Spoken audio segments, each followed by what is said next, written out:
मैं और मेरे छोटे भाई को अचानक दो सिस्टम मिले, एक 100 गुना बड़ा करने वाला सिस्टम और एक 100 गुना छोटा करने वाला सिस्टम। भाई हंसते हुए छोटा करने वाला सिस्टम चुन लिया और मेरे पास मजबूरी में दूसरा बचा। किसी को क्या पता था कि 3 दिन बाद भयंकर बारिश वाला प्रलय आ जाएगा। सब लोग अपने घरों में फंस गए, एक कदम भी बाहर निकलना मुश्किल हो गया। सबसे बड़ी समस्या संसाधनों की हो गई। मैंने अपने पास जो थोड़े बहुत सामान थे उन्हें अपने बड़े करने वाले सिस्टम से 100 गुना बढ़ा दिया और बचत करके इस्तेमाल किया। आखिरकार मैं और मेरा भाई दोनों इस मुश्किल समय से बच निकले। लेकिन बारिश खत्म होने के बाद मेरे अपने ही भाई ने मुझे ऊंची इमारत से धक्का दे दिया। अगर तुमने मेरा बड़ा करने वाला सिस्टम नहीं छीना होता तो मैं इससे चीजें बड़ी करके लूजी के परिवार को बचा सकता था। भाई तुम हर मामले में अच्छे थे, लेकिन इस बार भाई मुझसे पहले बड़ा करने वाला सिस्टम चुन लेता है। तभी मुझे समझ आ गया वह भी पुनर्जन्म लेकर आया है। मैं मुस्कुराया। इस बार मैंने छोटे करने वाला सिस्टम चुना। मैंने अपने खाने का इतना सामान इकट्ठा किया कि 5 साल तक चल सके और सब कुछ छोटा कर दिया, यहाँ तक कि खुद को भी छोटा कर लिया। और इस तरह मैं सबकी नजरों से गायब हो गया। तुम लोग अपने अपने सिस्टम चुनो। ये बात और ये दृश्य मुझे इतना जाना पहचाना क्यों लग रहा है? मेरा दिमाग अभी भी थोड़ा सुन्न था। अभी तो मेरे भाई ने मुझे धक्का देकर मार दिया था। कुछ देर बाद मैं उस भारी गिरने के एहसास से बाहर आया। भाई भी एक पल के लिए चौंका, फिर तुरंत बोला, मुझे बड़ा करने वाला सिस्टम चाहिए। वही बात, वही दृश्य अब मुझे पूरी तरह समझ आ गया। मैं दोबारा जन्म ले चुका हूँ। उसी दिन पर जब हमने सिस्टम चुना था, मैं मन ही मन ठंडी हंसी हंसा। क्योंकि तुम्हें अपने लूगे से इतना प्यार है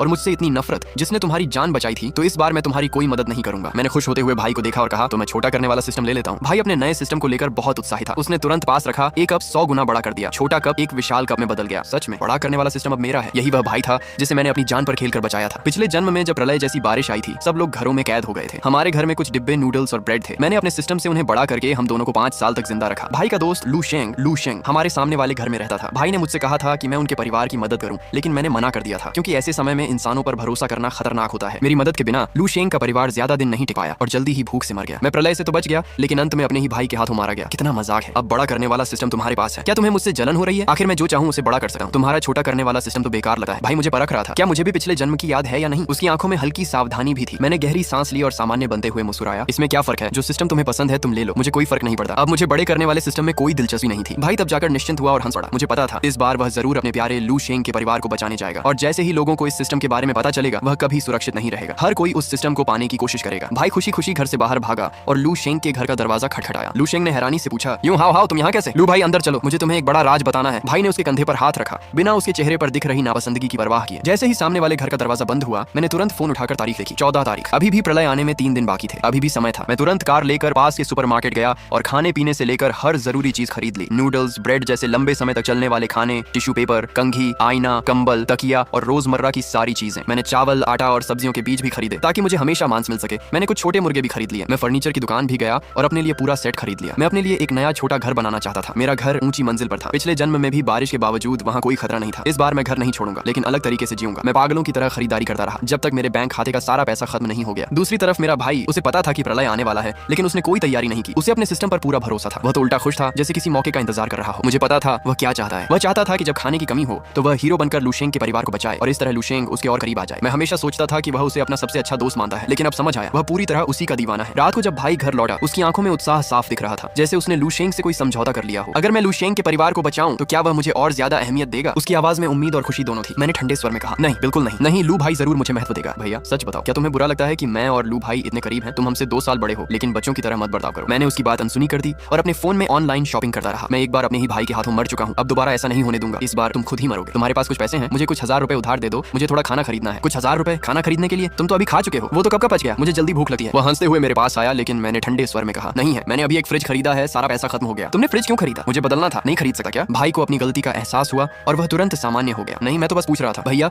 मुझे याद है तुम्हारे कमरे में अभी भी कुछ खाना है ना? मैंने वो सब सोसाइटी के बुजुर्ग लोगों को दे दिया। आखिर उनकी जिंदगी भी आसान नहीं है। तुम नहीं, गुस्सा आ रहा होगा है ना? छोटा भाई हंसते हुए बहुत खुश दिख रहा था, जैसे वह अभी भी मेरे मुंह से अपनी तारीफ सुनने का इंतजार कर रहा हो। मैंने सोचा भी नहीं था कि इस बार पुनर्जन्म लेने के बाद उसने न सिर्फ वह बड़ा करने वाला सिस्टम पा लिया जो वह चाहता था, बल्कि मेरे आखिरी बचे हुए सामान को भी दूसरों को दे दिया। ये साफ दिख रहा था कि वह मुझे मरने पर मजबूर करना चाहता है। अगर मैं पुनर्जन्म लेकर वापस न आया होता, अगर मेरे पास सिस्टम न होता, तो इस बार की यह प्रलयकारी बारिश मैं बिल्कुल भी नहीं झेल पाता। भाई के चेहरे की मुस्कान देखकर मेरे अंदर उसके लिए नफरत और बढ़ गई। मैंने हमेशा सोचा था कि मैंने अपने भाई के साथ बहुत अच्छा व्यवहार किया है। हमारे माता पिता बहुत पहले ही गुजर गए थे और एक बड़े भाई के रूप में मैंने ही उनकी जिम्मेदारी उठाई थी। मैंने जल्दी ही पढ़ाई छोड़ दी ताकि भाई की पढ़ाई का खर्च उठा सकूं। भाई पढ़ाई में अच्छा नहीं था, लेकिन मैंने कभी उसे डांटा नहीं। उसका खर्च हमेशा उसके हमउम्र लोगों से ज्यादा होता था और यह सब पैसे मैं ही देता था। बाद में जब भाई कॉलेज में दाखिला नहीं ले पाया, तब तक मैं अपनी मेहनत से शहर में एक घर खरीद चुका था। मैंने उसे अपने साथ रहने के लिए बुला लिया, लेकिन मुझे क्या पता था कि मेरे घर के सामने रहने वाला पड़ोसी भाई का बचपन का दोस्त लू शेंग था। दोनों बचपन में साथ खेलते थे। बाद में लू शेंग के घर का पुनर्विकास हुआ और उन्हें बहुत सारा मुआवजा मिला, इसलिए वे गांव छोड़कर चले गए थे। लेकिन जैसे ही भाई ने लू शेंग को देखा, जो दिखने में अच्छा था और जिसके पास अच्छा पैसा भी था, वह तुरंत उसके पीछे पीछे घूमने लगा। यहाँ तक कि जब प्रलय जैसी बारिश आई थी और मैंने उनकी मदद करने से मना कर दिया था, तब भी भाई ने मेरी गैर हाजिरी में चुके से हमारे सामान का 1/3 हिस्सा उनके घर दे दिया था। मैं इसके खिलाफ कुछ नहीं कर पाया और मुझे मजबूर होकर अपने घर का दरवाजा कसकर बंद करना पड़ा ताकि कोई और सामान चुराने ना आ सके। तो भाई की नजर में मैं उस आदमी से भी कम था जिसने उसके लिए कुछ भी नहीं किया था। मैं अपने भाई से पूरी तरह निराश हो गया था। भाई मुस्कुराते हुए मेरे पास आया और मेरे कंधे पर हाथ रखा। भैया,